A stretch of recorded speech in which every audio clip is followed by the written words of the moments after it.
Hello, my dear students. Now, today I am going to discuss the class 11th topic motion in a straight line. आज हम लोगों का जो lecture है वो motion in a straight line पे based होगा और इस motion in a straight line में हम लोग क्या क्या डिस्कस करने वाले हैं। सबसे पहले उसको हम समझने की कोशिश करेंगे, उसके बाद थोड़ा बहुत lecture motion in a straight line का मैं प्रोसीड करूंगा और इसके बाद मैं आपको इससे रिलेटेड जो भी कंटेंट होंगे वो किस तरह से प्रोसीड मैं करूंगा उसको भी आज मैं डिस्कस करूंगा। तो सबसे पहले मेरी एक रिक्वेस्ट कि अगर आप चैनल पे नए हैं तो आप सबसे पहले चैनल को सब्सक्राइब कर लीजिए, बेल आइकन को प्रेस कर लीजिए जिससे कि आपको नोटिफिकेशन प्रॉपर मिलती रहे और हम लोग एक दूसरों को कम्युनिकेट कर सकें, मतलब एक दूसरे से टच में रह सकें। लॉकडाउन का जो सबसे मतलब है कि एक बेस्ट एडवांटेज हो सकता हो हम लोगों के थ्रू, तो हम उसको उठाने की कोशिश कर सकें। ठीक है, तो सबसे पहले मैं बात करता हूँ कि actually motion in straight line जो टॉपिक है वो कहाँ से स्टार्ट होगा। तो आपको मालूम होगा एक ब्रांच होती है, ठीक है, काइनेमेटिक्स। ठीक है, क्या होती है? काइनेमेटिक्स होती है। ठीक है, इस काइनेमेटिक्स में क्या करना है, हम लोगों को कुछ टर्मिनोलॉजी डिस्कस कर रहे हैं। सबसे पहले मैं बात करूंगा कि हमारा जो काइनेमेटिक्स है उसमें हम इंट्रोडक्शन सबसे पहले किसका देने वाले हैं? मैकेनिक्स का देने वाले हैं। किसका देंगे? मैकेनिक्स का। और इसके साथ साथ हम देंगे इंट्रोडक्शन काइनेमेटिक्स का देंगे कि मैकेनिक्स क्या होती है और काइनेमेटिक्स क्या होती है। ठीक है, अब हम बात करेंगे कुछ जनरल पॉइंट, ठीक है, मोशन से रिलेटेड। ठीक है, मोशन के कुछ जनरल पॉइंट हम डिस्कस करने वाले हैं कि एक्चुअली मोशन में जनरल पॉइंट क्या क्या होते हैं। ठीक है, उसके बाद मैं फर्दर मोशन को क्या करूंगा? क्लासीफाई करूंगा। मतलब है इसका मैं क्या करने वाला हूं? क्लासिफिकेशन स्टडी करने वाला हूं। ठीक है, क्लासिफिकेशन के बाद क्या होगा हमारा कि बेसिक डेफिनेशन क्या है। ठीक है, बेसिक डेफिनेशन क्या है। अब बेसिक डेफिनेशन में बेटा बहुत सारी चीज़ें आती हैं, जैसे वेलोसिटी हो गया, स्पीड हो गया, ठीक है, इंस्टेंटेनियस वेलोसिटी हो गई, एवरेज वेलोसिटी हो गई। और इसके बाद हम लोग क्या करेंगे? यूनिफॉर्म मोशन को भी डिस्कस करेंगे। क्या डिस्कस करेंगे? यूनिफॉर्म मोशन को भी डिस्कस करेंगे। ठीक है, अब वन डायमेंशनल मोशन डिस्कस करेंगे। क्या डिस्कस करेंगे? वन डायमेंशनल मोशन को डिस्कस करेंगे कि ये क्या होता है। इसके साथ साथ हम लोग ये भी डिस्कस करेंगे कि वन डायमेंशनल मोशन अगर यूनिफॉर्म एक्सिलरेशन के साथ हो रहा है तो उसको हम कैसे डिस्कस करेंगे। अगर वो नॉन यूनिफॉर्म एक्सिलरेशन के साथ हो रहा है, मतलब वन डायमेंशनल मोशन में यूनिफॉर्म, ठीक है, एक्सिलरेशन है तो क्या होगा, अगर नॉन यूनिफॉर्म एक्सिलरेशन है तो क्या होगा। ठीक है, इसी तरह से हम क्या करेंगे, मोशन को 2 और 3 डायमेंशन में भी स्टडी करेंगे। मतलब है भाई आपने पढ़ा होगा ना 2 डायमेंशन 3 डायमेंशन, जैसे आपका एक फ्लाई जो है, मतलब है कोई भी, मान लीजिए कि मक्खी है एक, तो वो अगर उड़ रही है तो वो 3 डायमेंशनल मोशन कर रही है, तो वो 3 डायमेंशनल मोशन हो गया। अगर हम कहीं रोड पे चल रहे हैं तो वो हो सकता है कि हम रोड पे टर्न भी लें, तो 2 डायमेंशनल मोशन हो गया, है ना। इस तरह से हम डिस्कस करेंगे 1 डायमेंशनल एंड 2 डायमेंशनल मोशन। इसी तरह से बेटा हम सबसे इंपॉर्टेंट इसमें जो टॉपिक्स है, जो इसमें पॉइंट है, वो हमारा ग्राफ है। ठीक है, बगैर ग्राफ के जो चैप्टर है ना वो इनकम्प्लीट है, तो ग्राफ डिस्कस करेंगे। और इसके साथ साथ हम लोग डिस्कस करेंगे रिलेटिव मोशन का भी पार्ट डिस्कस करेंगे। तो यहाँ पे मैं आपको इस पूरे चैप्टर में बहुत कुछ सिखाने वाला हूँ, जिसमें अगर आप अपना मतलब है कि अगर अटेंशन आप चैप्टर के टुवर्ड्स देंगे 100% कुछ ना कुछ यहाँ से सीख के जाएंगे। ठीक है, तो सबसे पहले हम क्या बात करते हैं, introduction to mechanics and kinematics. ठीक है, अब सबसे पहले अगर बात करें कि मैकेनिक्स क्या होती है, मैकेनिक्स लिखा है तो सबसे पहले हम मैकेनिक्स की डिस्कस करेंगे। ठीक है, तो मैकेनिक्स क्या है? मैकेनिक्स एक ब्रांच है फिजिक्स का। Mechanics is the branch of physics which deals with the motion of particle or bodies in a space and time. कहने का सेंस ये है कि ये ब्रांच है फिजिक्स का, मैं यहां पे लिख दे रहा हूं, it is a branch of physics, branch of physics, ठीक है, that deals with the study of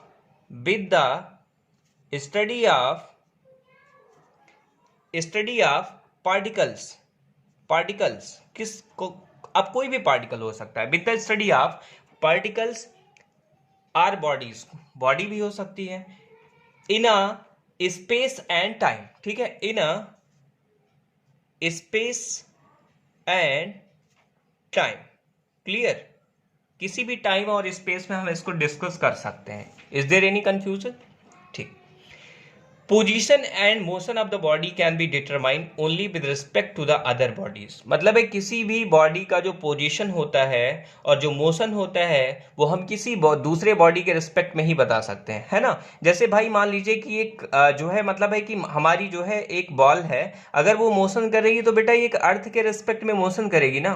अगर हमारी कार है तो वो रोड के रिस्पेक्ट में मोशन करेगी, सरफेस के रिस्पेक्ट में मोशन कर रही है, ऐसे तो हवा में तो बोल नहीं देंगे। इसका मतलब ये कह सकते हैं कि पोजीशन और मोशन ऑफ द बॉडी केवल और केवल, ठीक है, किसी रिस्पेक्ट के थ्रू हम डिफाइन कर सकते हैं।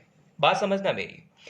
Motion of the system of the body involves position and type. अब किसी बॉडी का अगर मोशन हो रहा है तो इसमें क्या होगा, कौन कौन सी चीजें इन्वॉल्व होंगी? पहली चीज तो उसका पोजीशन इन्वॉल्व होगा, दूसरी चीज उसमें टाइम इन्वॉल्व होगा। भाई उसकी पोजीशन क्या है, उसका टाइम क्या है, उस पोजीशन पे उसकी टाइम क्या है।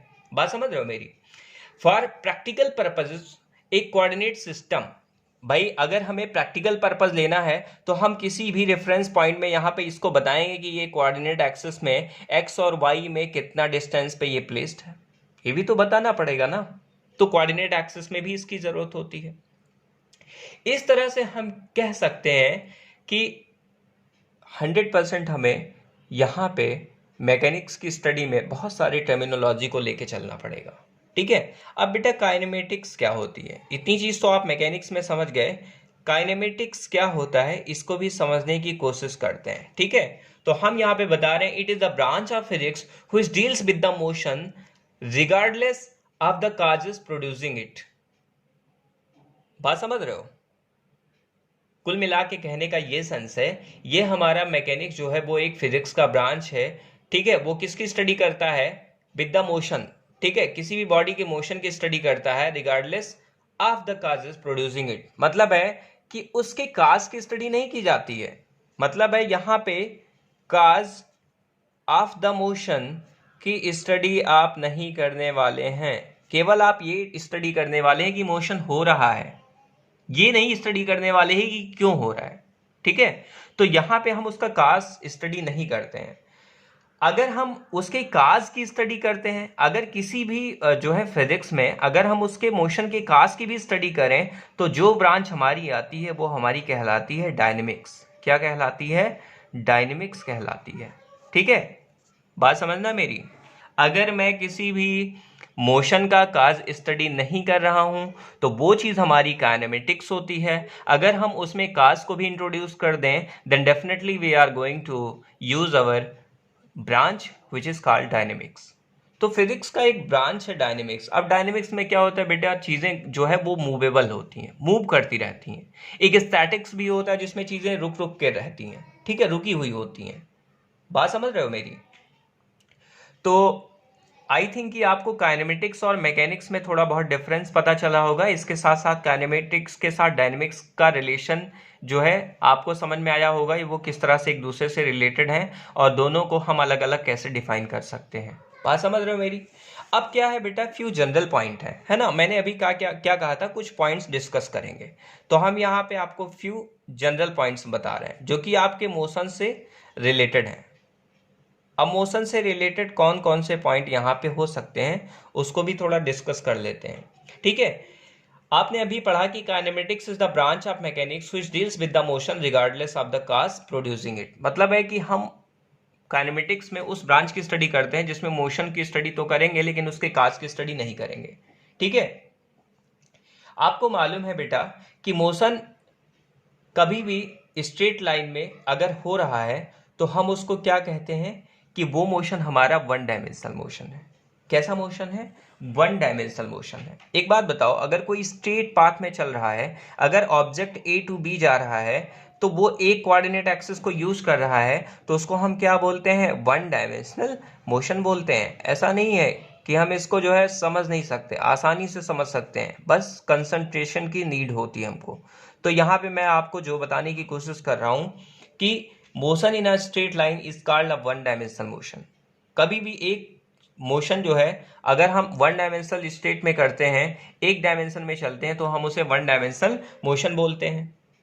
ठीक है, एक बात बताओ, अगर मोशन, ठीक है, वन डायमेंशनल में अगर नहीं हो रहा है तो हम क्या बोलेंगे? भाई वन डायमेंशनल में मोशन नहीं हो रहा है तो हम उसे कर्वीलीनियर मोशन बोलेंगे। क्या बोलेंगे? कर्वीलीनियर मोशन बोलेंगे। बात समझ रहे हो मेरी?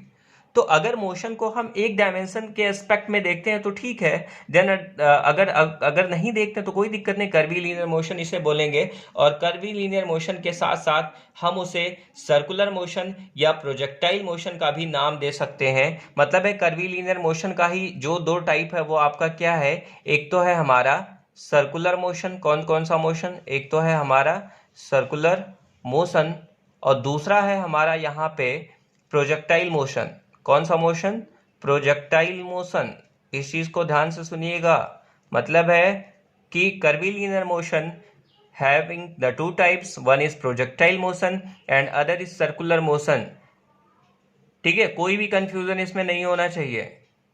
किसी भी जनरल पॉइंट्स में हम डिस्कशन ये कर रहे हैं कि कर्वीलीनियर मोशन अगर है तो वो प्रोजेक्टाइल मोशन भी हो सकता है, आपका सर्कुलर मोशन भी हो सकता है।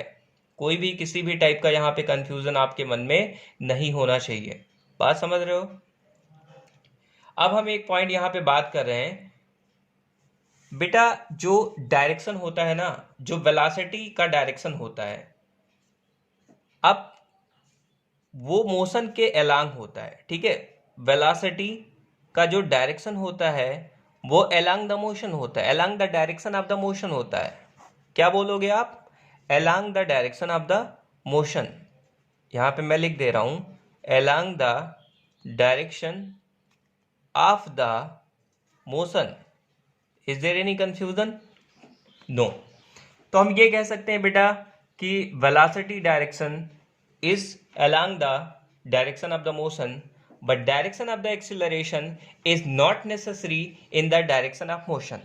कहने का सेंस ये है, मैं कुछ यहाँ पे लिखना चाहूँगा आपको कि जो एक्सीलरेशन का डायरेक्शन होगा, एक्सीलरेशन का जो डायरेक्शन होगा वो कोई ज़रूरी नहीं है कि मोशन के अलोंग हो। मतलब है कि कोई ज़रूरी नहीं है कि अलोंग मोशन ही हो। ठीक है, वो दो पार्ट में है। मतलब है यहाँ पे हो भी सकता है यस, और नो नहीं भी हो सकता है। कैसे?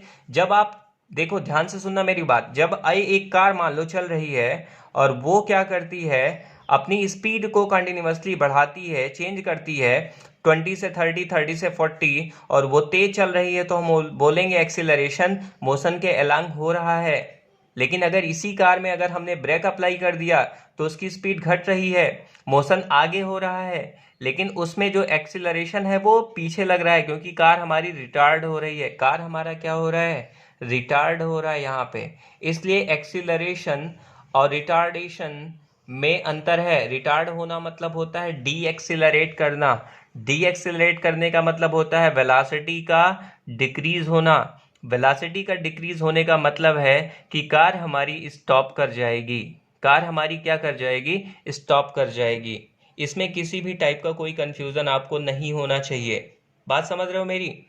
अच्छा, एक नेक्स्ट पॉइंट मैं डिस्कस कर रहा हूँ, उसको भी समझने की कोशिश करिएगा। यहाँ मैं लिख रहा हूँ कि direction of the velocity at a point on a curvilinear path is tangential to the path. मतलब है कि मान लीजिए ये कर्वीलीनियर पाथ है और यहाँ पे हम वेलोसिटी बताना चाहते हैं, तो आपको एक कर्व लाइन बनाना पड़ेगा और कर्व लाइन पे एक टेंजेंट ड्रा करेंगे, जो टेंजेंट आपकी वेलोसिटी के डायरेक्शन को बताएगी। मतलब है कि अगर सर्कुलर मोशन हो रहा है तो यहाँ पे डायरेक्शन वेलोसिटी की अगर इधर है तो यहाँ पे इधर होगी, यहाँ पे उसकी डायरेक्शन इधर होगी, तो यहाँ पे इस तरफ होगी। इसलिए 4 points A B C D अलग अलग पॉइंट हैं और इसमें अलग अलग वेलोसिटी के डायरेक्शन आपको दिख रहे हैं।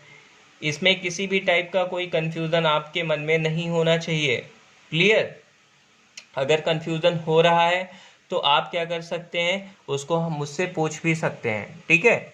अच्छा, एक बात करते हैं बेटा, जो नेक्स्ट है कि क्लासिफिकेशन ऑफ द मोशन। मैं यहाँ पे अलग से लिख रहा हूँ कि क्लासिफिकेशन ऑफ द मोशन क्या है। क्लासिफिकेशन, ठीक है, ऑफ द मोशन, मोशन का हम क्लासिफिकेशन कर रहे हैं। तो मोशन का क्लासिफिकेशन, पहला क्लासिफिकेशन क्या है, वन डायमेंशनल मोशन। कौन सा dimensional motion, one dimensional. Second है हमारा टू डायमेंशनल। थर्ड है हमारा थ्री डायमेंशनल। कौन कौन सा मोशन, देखो classification of the motion, one dimensional motion, two dimensional motion, three dimensional motion. और अब हम क्या करते हैं कि जब हमारा वन डायमेंशनल मोशन की बात करते हैं तो वन डायमेंशनल मोशन एक ऐसा मोशन होता है जिसमें पार्टिकल स्ट्रेट लाइन में चलता है। किस में चलता है, स्ट्रेट लाइन में बिल्कुल चलता है। मतलब है वो केवल एक्स एक्सिस या वाई एक्सिस में दोनों में से किसी एक पे चलेगा। या तो वो क्या करेगा, एक्स पे जाएगा, या तो वो क्या करेगा, वाई पे मूव करेगा। तो ऐसे मोशन को हम वन डायमेंशनल मोशन कहते हैं। ठीक है, एग्जाम्पल के लिए आप कुछ भी ले सकते हो। ठीक है, जैसे मान लीजिए कि मैं अगर मॉर्निंग वॉक कर रहा हूँ, केवल जो है किसी स्ट्रेट रोड पे जा रहा हूँ, तो स्ट्रेट लाइन मोशन होने की वजह से मेरा मोशन कैसा है, वन डायमेंशनल मोशन है। ठीक है, ध्यान से सुनना मेरी बात, क्योंकि मेरी बॉडी मतलब है कि अगर मैं एक पॉइंट ऑब्जेक्ट मानूं तो तभी ऐसा होगा, क्योंकि मेरी बॉडी थ्री डायमेंशनल मोशन करेगी। उस समय मेरे बॉडी के हर एक पार्टिकल अलग अलग तरीके से बिहेव करेंगे। ठीक है, लेकिन अगर हम टू डायमेंशनल की मोशन बात करते हैं तो हम मतलब है जैसे एक ट्रेन है, ठीक है, एक ट्रेन है तो वो किसी कर्व पाथ पे अगर ट्रेवल कर रही है तो वो एक्स में भी पहले तो वो सीधी चली, फिर बाद में कर्व हो गई। ठीक है, तो वो टू डायमेंशनल मोशन को अप्रोच करती है ना। तो जो ट्रेन का मोशन होता है वो आपका वन डायमेंशनल भी हो सकता है और उसमें टू डायमेंशनल का मोशन मतलब कंसेप्ट भी लाया जा सकता है। थ्री डायमेंशनल मोशन का सबसे बेस्ट एग्जाम्पल है आपके पास मोशन ऑफ एरोप्लेन। ठीक है, क्या है, AEROPLANE, motion of the aeroplane. अगर हम मोशन ऑफ द एरोप्लेन को दिखा रहे हैं तो 100% हम क्या दिखा रहे हैं कि जो हमारा बॉडी है वो थ्री डायमेंशनल मोशन कर रहा है। कहने का सेंस ये है कि one dimensional motion, two dimensional motion and three dimensional motion जो हमारे मोशन होते हैं, हम उसको इजीली क्लासीफाई कर सकते हैं और इजीली कोरिलेट कर सकते हैं कि जो है वो किस तरह से जो है आपस में डिफरेंट है, मतलब है एक दूसरे से किस तरह से डिफरेंट है। तो नेक्स्ट जो लेक्चर होगा उसमें हम क्या करेंगे, हम कुछ बेसिक्स डेफिनेशन की बात करेंगे और उस बेसिक डेफिनेशन को समझने से पहले हम एक कंसेप्ट भी आपको आज ही मैं उसको समझा दे रहा हूँ। पॉइंट ऑब्जेक्ट का कंसेप्ट है कि पॉइंट ऑब्जेक्ट क्या होता है। उसके बाद हम नेक्स्ट लेक्चर में क्या करेंगे कि हम अपने चैप्टर को, ठीक है, प्रोसीड करेंगे according to our NCERT syllabus. आज तो मैंने आपको इंट्रोडक्शन दिया और साथ में ये बताया कि क्या क्या मैं डिस्कस करूंगा, लेकिन हमको पता होना चाहिए कि हमारा थीम क्या है और हम अपने चैप्टर पे किस तरह से वर्क करने वाले हैं। ठीक है, इस चीज़ का नॉलेज हमको 100% होना चाहिए। तो सबसे पहले मैं बात करता हूँ पॉइंट ऑब्जेक्ट होता क्या है बेटा। मान लीजिए कि एक रॉड है जिसकी लेंथ 1 मीटर है। कितनी है, 1 मीटर है। और ठीक है, इसने कितना डिस्टेंस ट्रेवल किया, 1000 मीटर ट्रेवल किया। कितना ट्रेवल किया, 1000 मीटर इसने डिस्टेंस ट्रेवल किया और ये यहाँ पे रॉड आके ए पोजीशन से लेकर बी पोजीशन पे आ गया। इसका मतलब है कि जो हमारा किलोमीटर है वो बहुत ज़्यादा है as compare to the length of the rod. ठीक है, तो अगर रॉड की लेंथ के कंपैरिजन में उसके थ्रू डिस्टेंस मतलब ट्रेवल किया गया डिस्टेंस बहुत ज़्यादा है, तो ऐसे केस में जो हमारी रॉड की जो लेंथ होती है वो 100%, ठीक है, उसमें हम इग्नोर उसको करने वाले हैं। कहने का सेंस ये है कि अगर किसी भी ऑब्जेक्ट के थ्रू ट्रेवल किया गया डिस्टेंस बहुत ज़्यादा है as compare to that size, ठीक है, then we can ignore the object size. मतलब है हम उस ऑब्जेक्ट की साइज को इग्नोर कर देते हैं। मान लीजिए एक ट्रेन है, मान लीजिए ट्रेन की लेंथ 1/2 किलोमीटर, हाफ किलोमीटर की ट्रेन की लेंथ है। अब उसने क्या किया, मतलब है 2500 किलोमीटर तक वो ट्रैवल कर गया। अब एक बात बताओ, 2500 के कंपैरिजन में हाफ किलोमीटर क्या होता है, कुछ भी नहीं है। तो इसका सेंस ये है कि हम ये कह सकते हैं कि पॉइंट ऑब्जेक्ट का एक ऐसा कंसेप्ट है, पॉइंट ऑब्जेक्ट हमारा वो ऑब्जेक्ट होता है जिसकी जो है मतलब है इमेजिनेशन, या हम ये कह सकें कि फिजिक्स में उसको हम जो है कहीं ना कहीं कंसीडर करने ही वाले हैं। जैसे मान लीजिए सन है भाई, तो सन से अर्थ तक जो मतलब है लाइट आती है वो बहुत दूर आती है, तो सन को हम एज ए पॉइंट ऑब्जेक्ट मान सकते हैं। लेकिन क्या कभी सन पॉइंट ऑब्जेक्ट होता है? नहीं। क्यों मानते हो? क्योंकि बहुत दूर है, इसलिए पॉइंट ऑब्जेक्ट मान लेते हो, है ना। तो बाकी का जो मतलब है रेस्ट टॉपिक है वो हम नेक्स्ट वीडियो में डिस्कस करेंगे। और मुझे मतलब है उम्मीद है कि आपको ये लेक्चर पसंद आएगा, और डेफिनेटली अगर आपको लेक्चर पसंद आ रहा है तो शेयर करिए, और इसको अपने फ्रेंड्स सर्कल में भी इसको शेयर करिए, और एक दूसरे को बोलिए कि वो आपस में भी एक दूसरे को शेयर करें। और देखिए, शेयर करने का मोटिव क्या है? अगर मेरी वजह से किसी को कुछ बेनिफिट होता है तो उससे बढ़कर मेरे लिए कुछ भी नहीं। तो मतलब अगर आप इस चीज़ को मतलब है फॉलो कर रहे हैं तो डेफिनेटली आपको कहीं ना कहीं इस चीज़ का आपको बेनिफिट मिलेगा। ठीक है। So thank you students.